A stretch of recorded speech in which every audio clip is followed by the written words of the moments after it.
Olá pessoal, na aula de hoje nós vamos falar sobre o segredo da acumulação primitiva.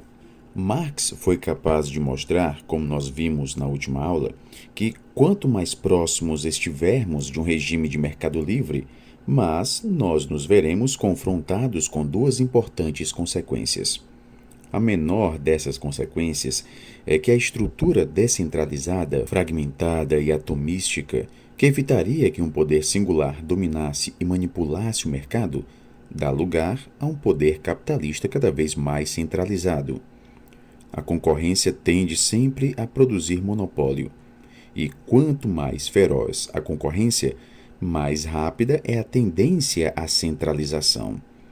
A maior das consequências é a produção, de um lado, de imensas concentrações de riquezas, em particular da parte dos capitalistas centralizadores, e de outro, de uma crescente miséria, exploração e degradação da classe trabalhadora. Onde quer que a neoliberalização tenha sido desenfreada, como no México e na Índia a partir dos anos 90, novos bilionários entraram para a lista da Forbes, das pessoas mais ricas do mundo.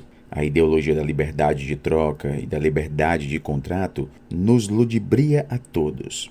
Fundamenta a superioridade e a hegemonia moral da teoria política burguesa e sustenta sua legitimidade e seu suposto humanismo. Os trabalhadores, como observa Marx, são livres apenas no duplo sentido de ser capazes de vender sua força de trabalho para quem quiserem, ao mesmo tempo que são obrigados a vender essa força de trabalho para viver, porque foram libertados e liberados de todo e qualquer controle sobre os meios de produção. Somos obrigados a enfrentar o uso predatório, violento e abusivo do poder que se encontra nas origens históricas do capitalismo, quando ele liberou a força de trabalho como uma mercadoria e eliminou o modo de produção anterior. Os pressupostos que dominaram o argumento em todos os capítulos anteriores do Capital são abandonados com consequências brutais. O capitalismo, como nós vimos, depende fundamentalmente de uma mercadoria, capaz de produzir mais valor do que aquele que ela tem, e essa mercadoria é justamente a força de trabalho. A acumulação primitiva diz respeito às origens históricas desse trabalho assalariado, assim como a acumulação nas mãos do capitalista dos recursos necessários para empregá-lo. Os capítulos 24 e 25 do Capital tratam da questão central da transformação da força de trabalho em mercadoria, ou, de modo mais geral, da formação da classe trabalhadora. A transição do feudalismo para o capitalismo ocorreu em estágios em que o capital comercial e o capital usurário abriram o caminho para o capital de produção, ou capital industrial. O papel que essas forças anteriores de capital desempenharam na dissolução da ordem feudal está, portanto, aberto à investigação. Isso significa que, uma vez que o capitalismo passou pela acumulação primitiva, e uma vez que a pré-história acabou e surgiu uma sociedade capitalista moderna, os violentos processos que ele descreve tornaram-se insignificantes e desnecessários ao modo como o capitalismo funciona. Nós vamos ter a expropriação violenta de toda uma classe de pessoas do controle sobre os meios de produção, primeiro por meio de ações ilegais e, por fim, como a lei de cerceamento na Inglaterra, pela ação do Estado. Adam Smith, é claro, não queria que o Estado fosse entendido como um agente ativo na vitimação da população, e por isso não podia contar uma história da acumulação primitiva em que o Estado desempenhasse um papel crucial.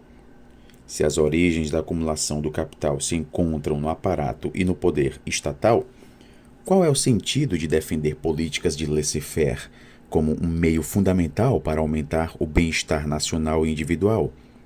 Por isso, Smith e a maioria dos economistas políticos clássicos preferiu ignorar o papel do Estado na acumulação primitiva. A principal preocupação de Marx nos capítulos 24 e 25 é esmiuçar a história da acumulação primitiva do século XVI em diante e investigar como esses processos foram postos em movimento.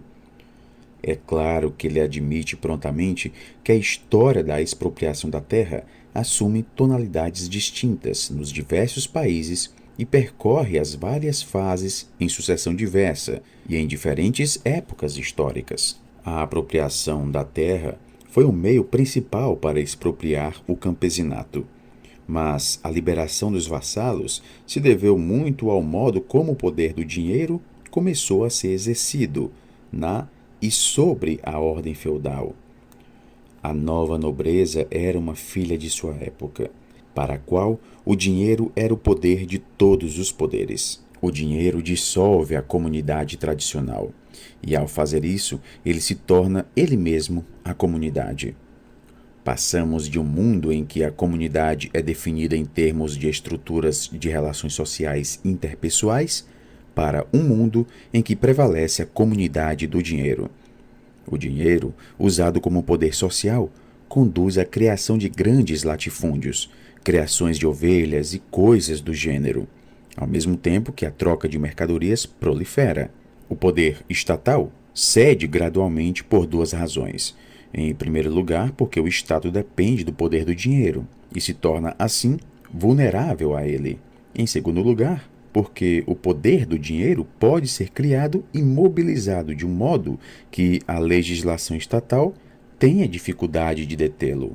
Em vez de as ilegalidades do poder do dinheiro assumirem uma liderança subversiva, o Estado se alia a esse poder e começa a apoiar ativamente os processos de proletarização.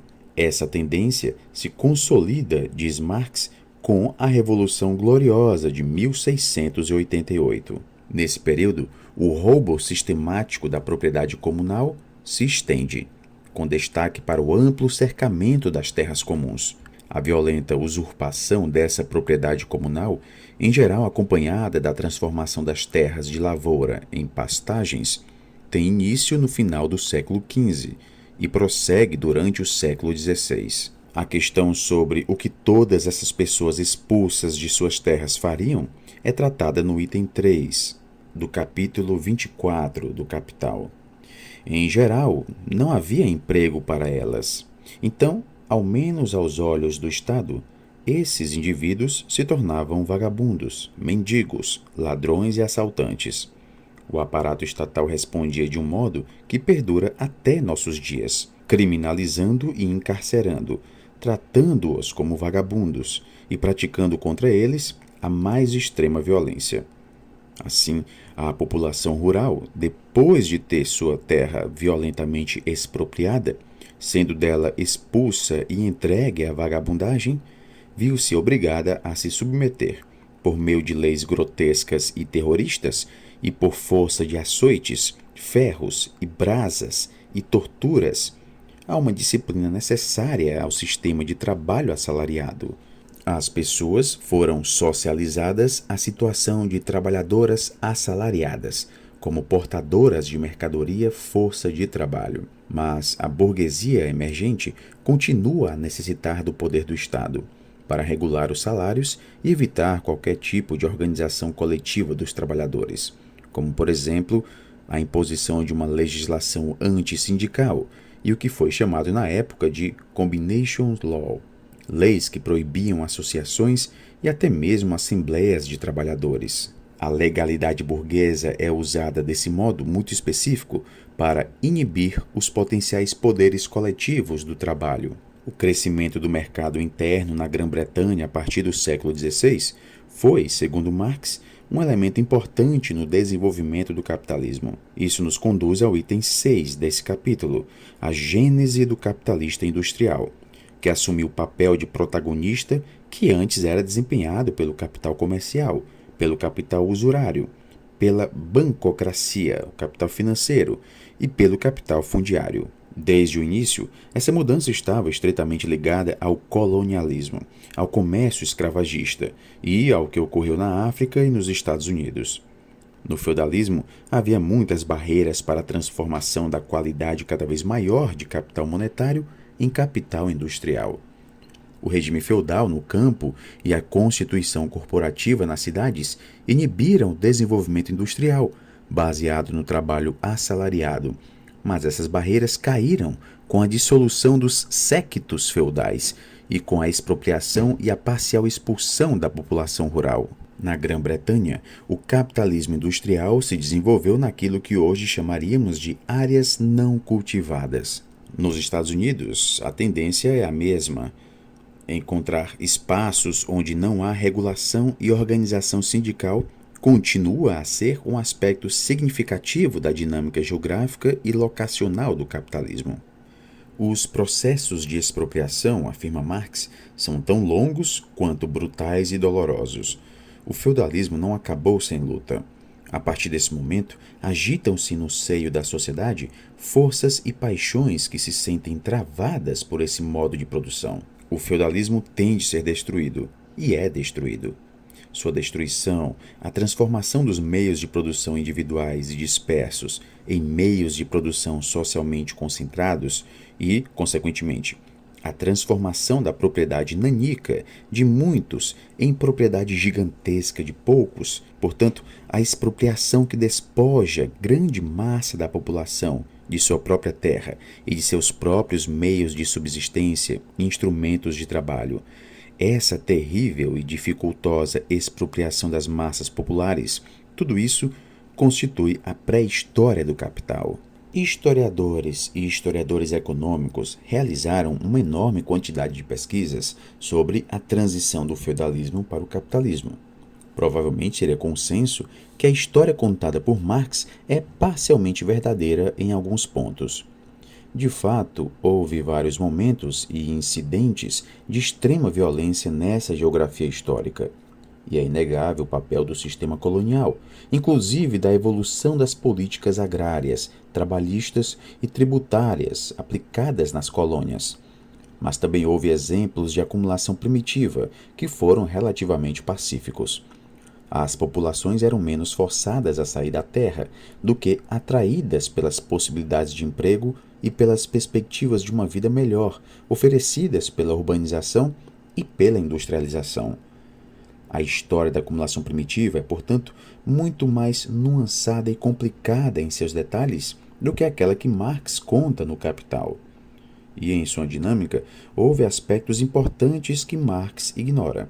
Por exemplo, a dimensão de gênero é reconhecida hoje como altamente significativa, porque a acumulação primitiva acarretou muitas vezes uma perda radical de poder das mulheres, a redução delas à condição de propriedade móvel e o reforço das relações sociais patriarcais. O projeto político de Marx no Capital consiste em nos alertar sobre o modo como essas correções silenciosas operam em nós, muitas vezes sem nos darmos conta, escondidas atrás das máscaras fetichistas que nos cercam.